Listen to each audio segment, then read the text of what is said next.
Coming up on this edition of Rev Culture, new rides for the new season.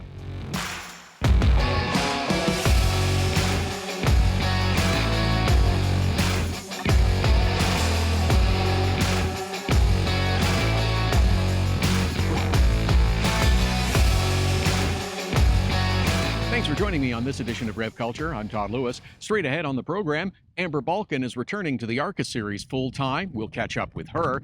Daniel Morad is coming back to the Michelin Pilot Challenge series, also full-time. We'll discuss that and some other projects. But first up, Pfaff Motorsports has unveiled their new McLaren for the 2024 season.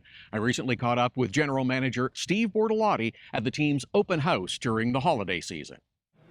Steve, you've had a very successful unveiling of this new McLaren that you'll be competing with.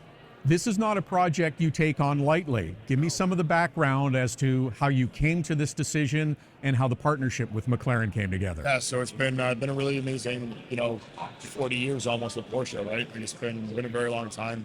We were customer racing with them, obviously, in our modern guys since 2014. And it's been a great partnership with them in a way. But in that sense, partner was a bit of a stretch. We were a customer, whereas with McLaren, we got an opportunity to represent them, in GTD Pro IMSA, which is a great stepping stone for our program. But then also, being such a young company, the future growth opportunities with them are incredible. We'll get in there at the ground level with them, and we can almost grow up together. So it's something that's really exciting for us. And not to mention, it's a pretty good looking car as well. It is a good looking car, and I'll talk more about that. Yeah. But how do you make that decision, and how do you bring your team on board with that decision as well? Because they too have been part of the Porsche family. Absolutely, yeah. So it's a decision we don't make lightly. So it starts in a very small room, as you can imagine. Chris, Pfaff, and I, and Lawrence actually, we batted the idea around a little bit. Then you pursue it and you see, does this have legitimacy? And then you got to start bringing your partners in. So, partners are lifeblood of what we do. So, initial conversations, driveway, Motul, Canadian Tire, making sure that they're the major players are on board, if we were to switch, and then you have to present it to the team. For 22 individuals, this is their livelihood, right? So it's not a decision we took lightly. It's a decision that we presented to them, and exactly the way it is. Hey, this is what we're presented with. This is what we believe it can lead to.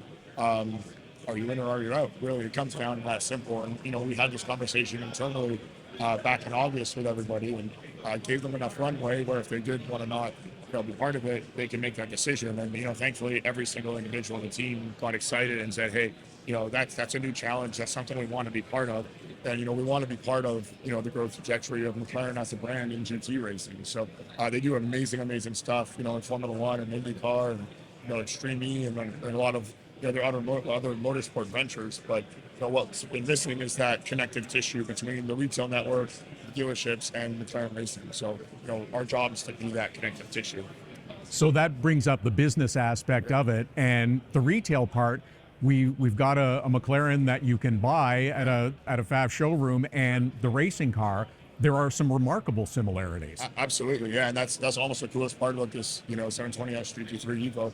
The carbon tub is the same as the road car. I mean, you buy a 720S road car, it's the same tub. Obviously, ours has some safety stuff bolted into it, but it's the same tub underneath.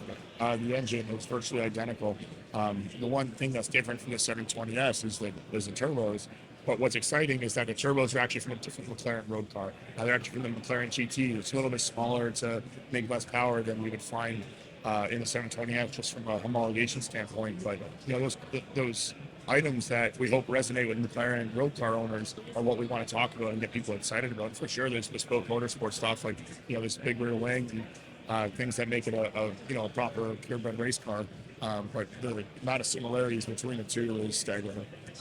You have a lot of work to do as we're recording this. We're a couple of weeks out from race number one. Take me through the process over the next few weeks to get ready for the Rolex. Yeah, so, the car, it looks fairly together, obviously by design, having an event like this, but we got to get the scrutineering system installed for IMSA, so all the cars run a similar scrutineering system. So that should be in our hands here in days, not weeks. So we'll have that installed. And then the other part of the prep is all the spares. In a 24-hour race, so much stuff can happen. So being completely prepared with, suspension corners and body work and stuff that's ready to be put on the car at a moment's notice is key for our success. So there is a lot to do. Changing brands is a lot because there's nothing from our, previous Porsche that can be carried over. Whereas, even in previous years when we switched to a new car, there was still some continuity. Whereas now it is 100% different. There's not a single thing that's continuous between the two cars. So it's a lot of work, but everybody on the Pfaff Motorsports team was extremely passionate, and nobody worked Christmas Day, thankfully, or we'll work New Year's Day, but every other day is the work day for now.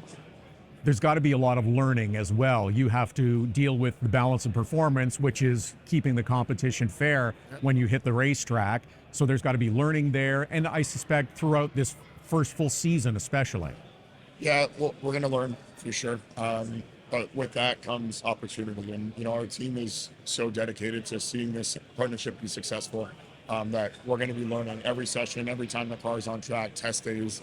I mean, even with a new tire this year, it's almost a perfect storm, right? Because a lot of teams are going to have their notebooks from previous years thrown in the garbage. So I would almost go as far as to say that we would have a leg up because we're not going in with preconceived notions of, what worked with a car on the previous tire. We're going in with a new tire, but also a brand new car to us. So we're going in wholeheartedly, with our experience, but, solving our own problems as well. I know everyone was happy to see that there is some plaid on this new race car. The connection that you have made with the Canadian fans has been staggering, from the first reveal to the driver suits that you did one year. But it's a comfort, but it's also, this is the hometown that we want to cheer for. So and I think the content that you create establishes that social connection as well. Yeah, absolutely. I mean, we're Canadian, right? Like we're proud Canadians, and we had to grow up a little bit, right? Like there's big dollars at play here. This is a business, but we had to keep some of our iconic plaid on the car. And kudos to McLaren for helping us, find that common middle ground that check boxes for everybody. And the social media content is fun. We have fun with it, right? I mean, racing is an incredible sport, but it's got to be fun, and it's what people do in their pastime. And we want to make sure that we connect with the fans in a different way because in the grand scheme of the sports landscape, we are relatively small. So, let's have some fun with the people and show a little bit of behind the scenes and what we're all about. Because at the end of the day, we're all just car guys and car gals that love the sport and love automotive industry in general. Once again, Pfaff Motorsports will have a new driver lineup this year as well, in addition to a new car. But you have some talented drivers that are coming in, particularly with Oliver and Marvin. Yeah, absolutely. So Marvin might not be a household name, Marvin Kirchhofer here in North America, but I'm confident he will be. And he's quick like a bunny and definitely has the most experience with the car. And Ollie Jarvis is probably more of a known quantity to North American sports car racing fans, and his transition to GT with us is something that's very exciting for him, exciting for us, and the experience he could bring to level up our program is incredible. And then having two additional drivers for the endurance races is something that's also very exciting. That will be Alexander Rossi and James Hinchcliffe. What do they bring to the team? Definitely a little bit of North American flair. With Alex being former Formula One driver, an Indy 500 winner, the way he approaches his craft is very special. You could tell he's laser focused on the competition side and making sure he can get the job done in the car. And James is someone we've been trying to work with for a really long time. I mean, he's Canadian. We're a Canadian race team. We really wanted that connection with the Canadian drivers. So getting a chance to work with James, I know he's transitioning to a bit of a similar role to you, but being able to still be a driver for him is incredible. And his experience in IndyCar and being an Indy 500 pole winner, he has a lot of open wheel experience, but he's also got a good amount of GT experience as well from his days with Mazda. So really excited to work with him, and definitely going to be probably a very popular car with the fans when we get to Daytona as well. I'm sure. Now, as you go into this year with all that's new, what are your goals? What are your expectations? I mean, the expectations to be competitive, right? I mean, as long as every session we're better than the session before and learning as a team, I mean, that has to be the goal in the first year with a new program and a new car. If we can get to Le Mans in October with a chance at a championship, that's fantastic. But, being realistic, if we're, finishing every lap of every race and, building that notebook for success in 2025, that's okay too. So we'll be realistic and grounded with where we expect our finishes to be, but at the same time, I'm cautiously optimistic that some McLaren 720S GT3 will be quite strong as well.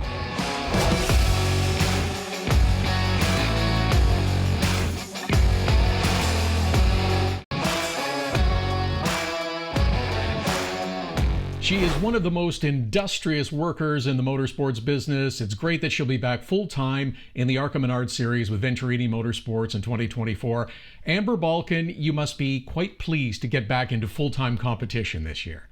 Definitely. That's always the goal, to be full-time racing and to be with Venturini Motorsports, such a great team in the ARCA Menard Series. It's really a dream come true. And I'm just really looking forward to putting everything that I've learned in the past to use with this team and try to make the most of going for a championship. You only managed to put together a part-time schedule last year. That must have been a little bit difficult and challenging to deal with, especially after that sixth-place finish at Daytona. Is that just part of the racing business? You just have to keep going and persevere? How do you approach that? Yeah, absolutely. Every driver wants to race full time, but unfortunately, most of the seats come down to funding. And we only had enough funding to do 3 races with Venturini last year. But those 3 races, we ran in the top 5 each race. We finished 6th at Daytona. We were up to 3rd at one point. Same with Talladega. We were running 3rd before our clutch blew out. And then Kansas, I was in 5th before I DNF'd as well. So I think I've proven that I show speed in their cars and deserve to be in their cars. And it just was a matter of finding the funding and making it all happen on the business side to be back in the car full time, which is honestly the most challenging part about racing. Being in the cars, that's the fun part. But finding the financial backing to be able to do the sport, that's the hardest part. It's a tough sport to be in because it requires so much money, but it makes you that much more grateful when you get to do it. I think you're a great example of progress not being linear. You've taken steps forward. Sometimes you have to pull back and regroup a little bit, but I love the determination to keep seeing you come back and determined to succeed. Thank you. Yeah, I've definitely learned a lot of grit, perseverance, mental toughness, and I just have a never give up attitude. I love racing more than anything else in life, and I know that this is where I want to be and what I want to do for as long as I possibly can. And for me, giving up is just not an option. I have to go back to the drawing board, figure out how I can, create a bigger return on investment to my sponsors so that they can keep going. And on the driver's side, figure out where I can be better. In 2022, I did get to race a full season with Rhett Jones Racing, and I got to really assess that performance and that year and where I could be better, what I needed to work on. And even those 3 races with Venturini, where could I be better? What do I need to work on? And so the bit of sponsorship I did have, I actually used towards some late model testing and did a few late model races to be able to work on those skills that I needed developing on. And both on the mental side and racecraft side, I'm very self-aware. I knew where I needed work and where my weaknesses were, and I really worked on that. So that you don't see that behind the scenes, when you're not on TV, like on Fox with the ARCA series, but I put a lot of work in last year, and I'm really excited for everything I've learned and everything I worked on to be showcased this season. Some of those races you did last year, you got to come back to Canada to race in a couple of events there. Tell me about those experiences. Yeah, so I got to race in the Ontario Sportsman Series, and I was second in that race. Looked like I was going to win, and then had a mechanical failure. The brake line came underneath my my throttle, and got the throttle stuck. So didn't get to finish that race. And then in the NASCAR Pinty Series, now the NASCAR Canadian Series, I raced for DJ Kennington, and setup was just a little bit off there. I think we made it up just outside of the top 10 at one point, but then got stacked up on a restart. So really hoping all my bad luck is in behind me because I had a lot of it in 2022 and 2023. So we just want to get good results this season. Even though you didn't compete full-time last year, you've never stopped looking for opportunities. As you talked about a bit, you've been featured in different TV projects, other racing projects. Is that kind of a way to facilitate your racing career, or is that something that you pursue in tandem with racing? I just try to create as many opportunities for myself as possible. The end goal is always to be in a race car, and a lot of that comes down to your branding, your funding, your your exposure, whether that be on TV or at the racetrack. So anything that I can do that still aligns with my branding and who I am as a person, but that can also help me race, I'm gonna usually take those opportunities because racing is a lot more than just being in a race car. When you ran full time last, you ended the season with back to back top 10 finishes.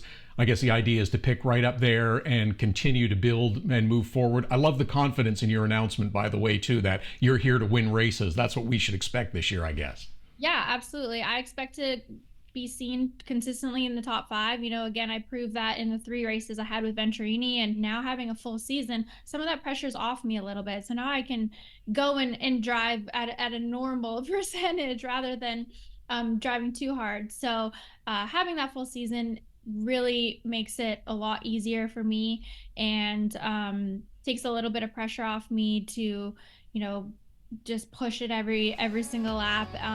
But I think in turn you'll see better results from me.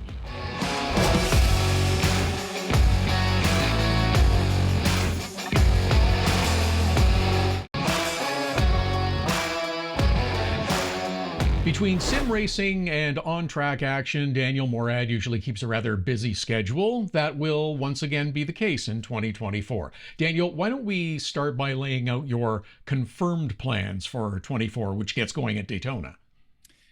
Yeah, it's going to be busy to start off with in Daytona.